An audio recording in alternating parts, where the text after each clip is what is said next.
Muito bem, muito boa tarde a todos.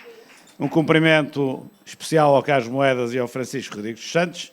Eu estava aqui a olhar para a sala, no local onde estamos, estava a ver à minha frente um antigo Ministro da Cultura, um antigo Secretário de Estado da Cultura, uma antiga Ministra da Ciência, ao tempo em que eu era Presidente da Câmara. E é curioso, na Câmara eu tinha no mesmo pelouro a ciência e a cultura.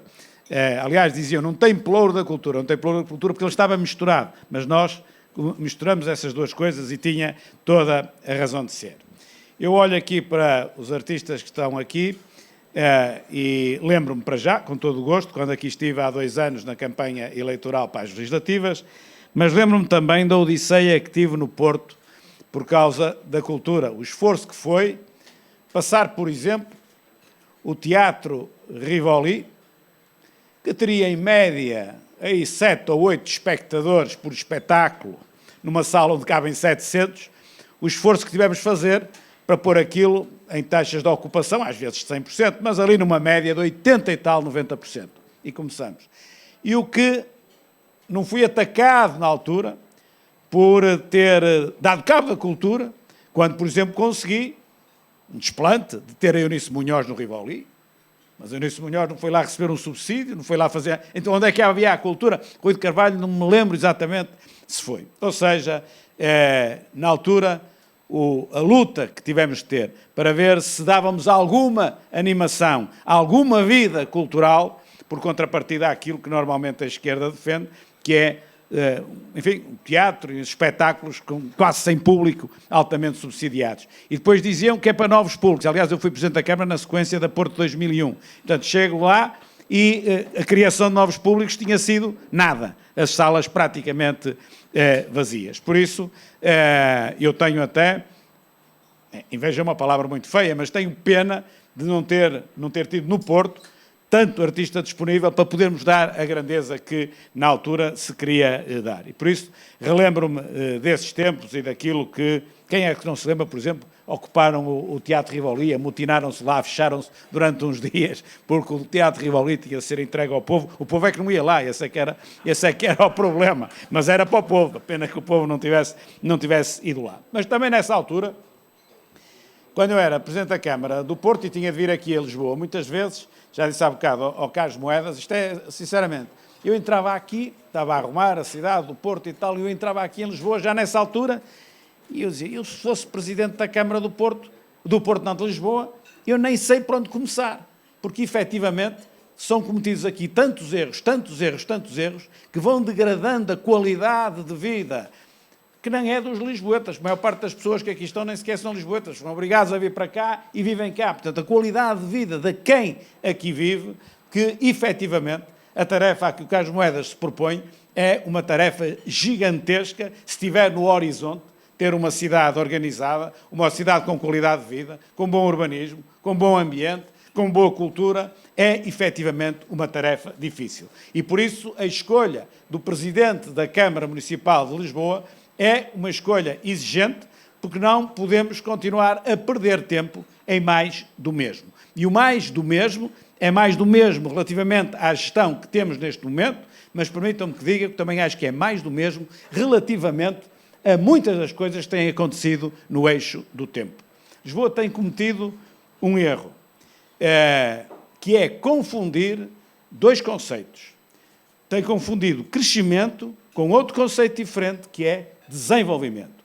E aqui, em Lisboa, há uma preocupação enorme com o crescimento, quando o crescimento, a dada altura, atrasa o próprio desenvolvimento. Aquilo que nós queremos nas nossas sociedades, no nosso país, nas nossas cidades, é o desenvolvimento. Não é pura e simplesmente somar, pôr em cima mais. Aqui, as pessoas que vivem em Lisboa têm uma qualidade de vida inferior por excesso de concentração e por excesso de centralização. São os primeiros prejudicados com isso, com o desequilíbrio que isso gera.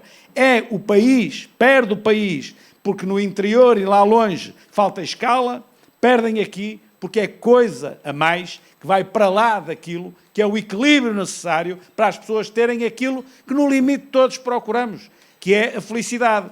E não são os políticos que dão a felicidade, mas são os políticos que facilitam, ajudam a facilitar o caminho que cada um pode levar à felicidade, e para isso tem de ter, naturalmente, uma boa qualidade de vida. E eu estou mais do que convencido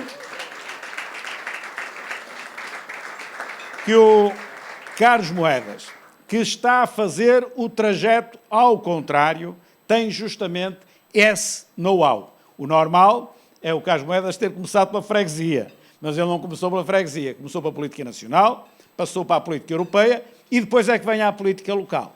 Isto permite-lhe ter um conhecimento já que não vai, enquanto autarca, enquanto presidente da Câmara de Lisboa, cometer erros que outros cometeram, que não têm a vivência que ele tem. E, portanto, é efetivamente o candidato ideal para Lisboa, e até, nem digo agora, não é só agora, só se noutra ocasião também era. É um homem com o perfil ideal para gerir uma Câmara e uma cidade como a cidade de Lisboa. Bom, as pessoas estão...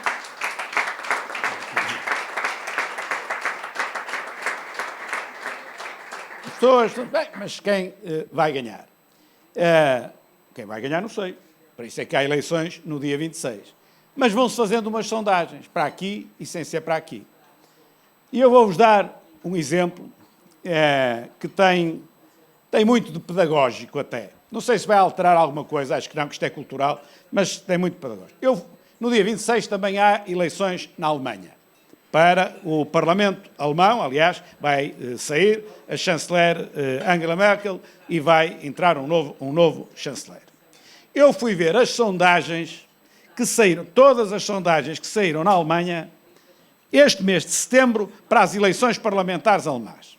Então, está a empresa, é uma matriz, está a empresa, está a data de cada uma das empresas, os partidos e depois o resultado. Então é assim. Quando vão ver o resultado, por exemplo, do SPD, dá 24,5, 25, 25,5, 24, 25, 25,5, 24.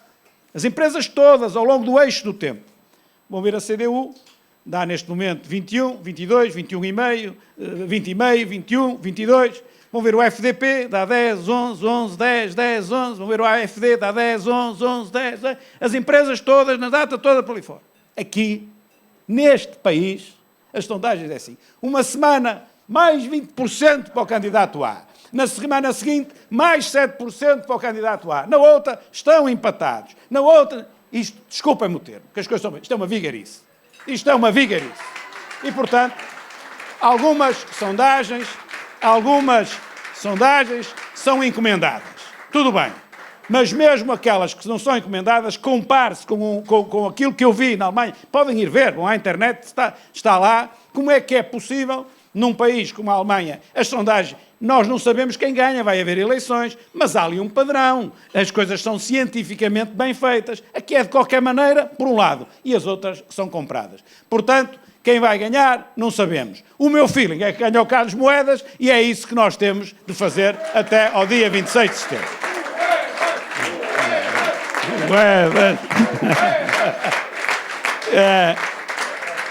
Mas eu só, muito brevemente, e estou a demorar um bocadinho mais do que eu queria, porque estou confiante que nós todos ouvimos com os ouvidos e comemos com a boca, e, portanto, podem continuar a comer e ouvir ao mesmo tempo. Mas esta mudança é uma mudança que tem de ser extensiva ao país. Não no dia 26, não vamos confundir as coisas, mas é evidente que o dia 26 e o resultado autárquico dão maior ou menor impulso àquilo que é a política nacional, o sentido que deve tomar a política nacional. E eu não vou agora aqui falar sobre a política nacional muito tempo, pelas razões que disse, as pessoas têm. Mas há uma coisa que eu não queria deixar passar, que alertei ontem, que o Francisco dos Santos tocou há bocadinho ao de leve, mas que é do mais grave que há em matéria da gestão económica. Nós ficamos a saber que o Bloco de Esquerda e o Partido Comunista estão a pressionar o Governo para acabar com a taxa liberatória de 28%. Pronto. Metade ou mais de metade não percebeu bem o que eu disse, que se compreende. E agora vou explicar o que é que isto quer dizer. Taxa liberatória é alguém que tenha uma casa arrendada, paga de IRS 28%. Ou então, engloba. Portanto, quem tem uma taxa inferior a 28%, engloba. Quem tem uma taxa superior a 28%, não engloba e paga aos 28%, que é a esmagadora maioria das pessoas. Quem tem alguma poupança no banco, e eu penso que hoje a maioria já não tem no colchão, como é evidente, tem no banco, quem tem uma poupança no banco, os juros que recebe, paga 28%. A partir de agora, se assim for no Orçamento de Estado de 22, deixa de pagar os 28% para passar a pagar muito mais, que é a taxa que paga de IRS. Ou seja, num país com uma enorme escassez de capital. É dos principais problemas da nossa economia. Portanto, um país que precisa de fomentar a poupança, que tem uma taxa de poupança que tem caído brutalmente, à exceção agora do período da pandemia, mas que é meramente conjuntural. Precisa de fomentar a poupança, para poder fomentar o investimento, que é isso que tem de determinar o nosso crescimento económico e não o consumo. Temos um governo que vê capitalistas em todo o lado, tudo que mexe é capitalista e tem de taxar de toda e de qualquer maneira. Está a fazer exatamente o contrário daquilo que deve ser feito. Exatamente o contrário. Aquilo que neste momento nós devíamos estar preocupados era ver se tínhamos margem para reduzir a taxa liberatória, para atrair mais poupança, para dizer às pessoas que o país tem de aumentar a sua taxa de poupança e que não pode ser pelo consumo. O crescimento económico pelo consumo leva àquilo que nós já conhecemos antes da Troika. Leva exatamente a um problema sério de dívida pública, mas fundamentalmente de dívida externa.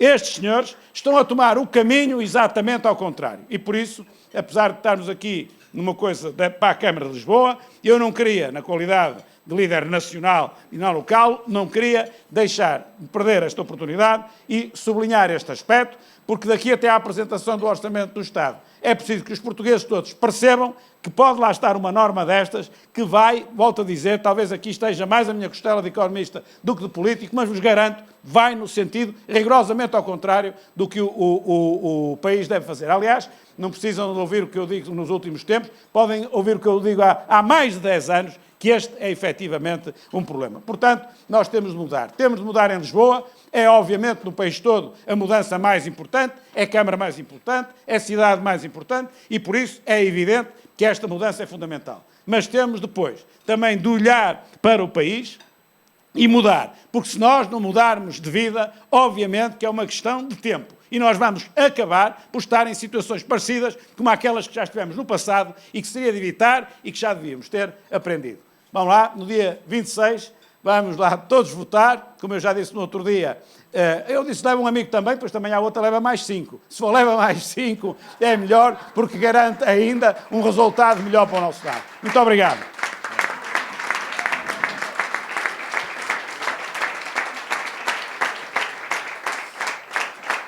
Muito obrigado. Em primeiro lugar, muito obrigado ao Presidente do meu partido, Rui Rio, muito obrigado por estar aqui hoje. Muito obrigado ao Presidente do CDS-PP, o querido Francisco Rodrigues dos Santos, tem sido uma grande caminhada. Muito obrigado ao Presidente do PPM, Gonçalo da Câmara Pereira, que está lá atrás. E muito obrigado a todos por estarem aqui comigo. Têm sido dias únicos na cidade. Dias únicos a contactar com as pessoas e a sentir a cada momento o desejo para mudança em Lisboa. Não há ninguém que eu veja na rua que não quer mudança em Lisboa. E eu digo a essas pessoas e digo a todos que estamos prontos para essa mudança. Estamos prontos ou não estamos prontos, meus amigos?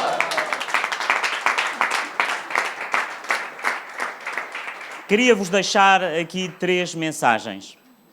A primeira era um agradecimento profundo à cultura, às pessoas da cultura, às pessoas da ciência e da arte. Queria vos dizer que recebi aqui mesmo, sentado, um telefonema que me comoveu. Foi o telefonema de Rui de Carvalho, que não pode estar aqui connosco, mas que envia um abraço a todos os que estão aqui.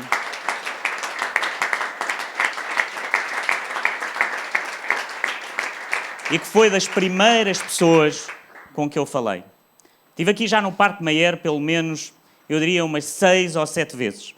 Tive o gosto de conhecer aqui o Carlos Cunha, que obviamente conhecia, mas não conhecia pessoalmente. O gosto de conhecer a Paula Marcelo, o gosto de conhecer tantos que estão aqui hoje. Mas hoje tenho um grande gosto. É que está aqui o Sr. Vasco Morgado, o pai do Vasco Morgado, que é o presidente desta junta de freguesia, e eu gostava também de lhe agradecer, porque a cidade deve-lhe muito a esta grande família.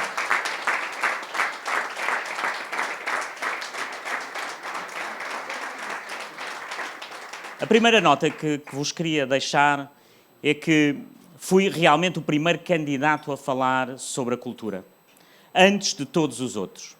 E antes de todos os outros falei da cultura porque realmente sinto a cultura como poucos. Como poucos porque o meu pai era jornalista, era um poeta, e a primeira viagem que fiz a Lisboa foi para conhecer exatamente aqui o Parque Mayer. E foi aí, nesse dia, que o meu pai olhou para mim e me disse: Carlos, a cultura é o mais importante porque a cultura são as nossas emoções. E aquilo que nós temos vivido nestes tempos tem sido exatamente um mundo, de certa forma, tecnológico que nos retira as emoções e uma pandemia que nos veio também afetar as emoções. E por isso a cultura é tão importante para o nosso projeto e por isso a cultura estará ao centro do meu projeto para Lisboa. A cultura é o centro.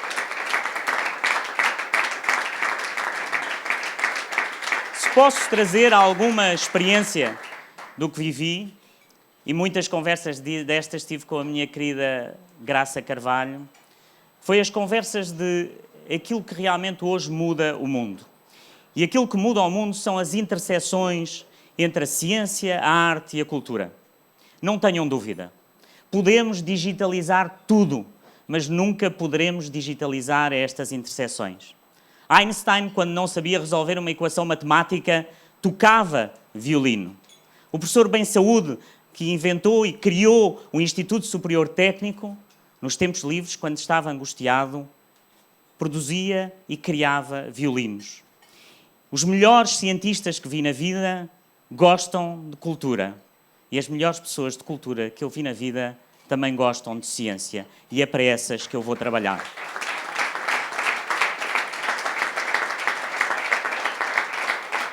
Mas novos tempos em Lisboa têm que ser pragmatismo para a cultura. E há 3 pontos essenciais que vos quero trazer. O primeiro é aquilo que eu aprendi na União Europeia sobre como financiar a cultura, tem um ponto essencial. É que os políticos não devem escolher os projetos que são financiados. Não são os políticos. Os políticos não sabem. Então, a primeira mudança na Câmara Municipal é que essas escolhas vão ser escolhas técnicas. Porque eu não vou trabalhar para uns ou para outros, vou trabalhar para os melhores, para aqueles que querem fazer cultura na cidade, e é esses que eu quero trabalhar. Não vou tentar que esses da cultura venham para a minha comissão de honra porque eu lhes pago um subsídio. Esses, e por isso agradeço a todos os que estão aqui, a coragem de estarem aqui. Agradeço-vos do fundo do coração.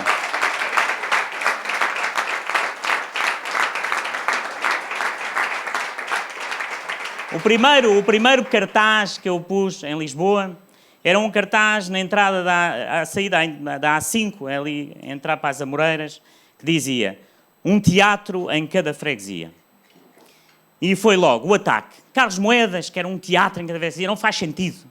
E aquilo que eu queria com a ideia do teatro em cada freguesia era a ideia de ter um espaço onde os jovens podem ensaiar música, onde os jovens podem ensaiar teatro, onde os cientistas se podem encontrar, onde há uma biblioteca e podem ler e falar e podem realmente construir com essa criatividade que será a base do nosso futuro. Lisboa sem criatividade não chegará lá. E, portanto, o teatro em cada freguesia que vos falo é exatamente isso, meus senhores. É um espaço para os jovens, para poderem tocar música, ensaiar, conhecer outros, conhecer os cientistas, conhecer os artistas, os arquitetos e todos juntos criarmos a cidade. É um projeto simples, é um projeto óbvio para a cidade.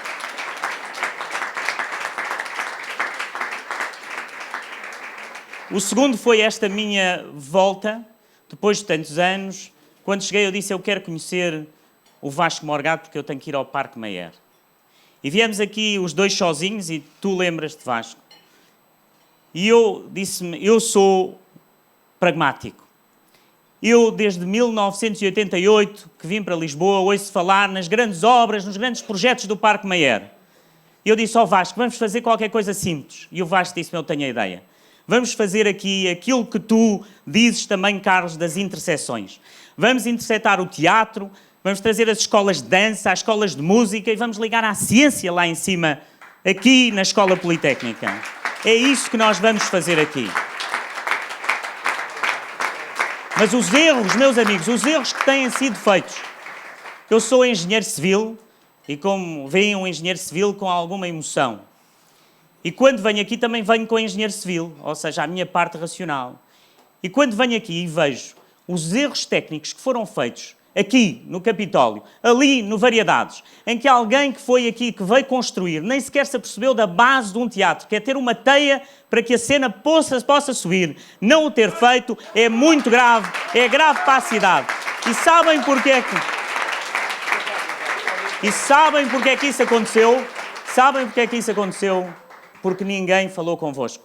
Porque ninguém perguntou àqueles que fazem como é que se faz. Impuseram essa vontade. E é isso que eu nunca vou fazer, porque eu vou ouvir sempre os lisboetas, vou ouvir os homens e as mulheres da cultura, os artistas e os cientistas, para fazermos a nossa Lisboa. Faltam 4 dias. Faltam 4 dias para ganharmos Lisboa. Faltam 4 dias para dizer aos lisboetas que se querem mudança, só têm uma mudança. Ontem estava a entrar no supermercado e pela segunda vez veio uma família que me disse: olha, nós somos do Partido Socialista, mas vamos votar em si, porque queremos transparência. E aquilo que eu digo aos lisboetas é que esta candidatura é de todos, é daqueles que querem mudar Lisboa. E aqueles que querem mudar Lisboa só podem votar em novos tempos, porque eu sou o único que pode realmente mudar Lisboa. Não vale a pena votar em partidos cujo voto vai para Fernando Medina. Vale a pena votar num projeto que pode retirar de lá Fernando Medina. Novos tempos é exatamente isso. E temos 4 dias, mas há uma coisa que eu serei para sempre. Serei para sempre o amigo da cultura, onde estiver, para onde estiver, mas vou estar como Presidente da Câmara de Lisboa e os artistas vão estar todos na linha da frente no dia em que eu tomar posse. Viva a cultura, viva Lisboa, vamos ganhar novos tempos. Estamos prontos? Estamos prontos ou não estamos prontos?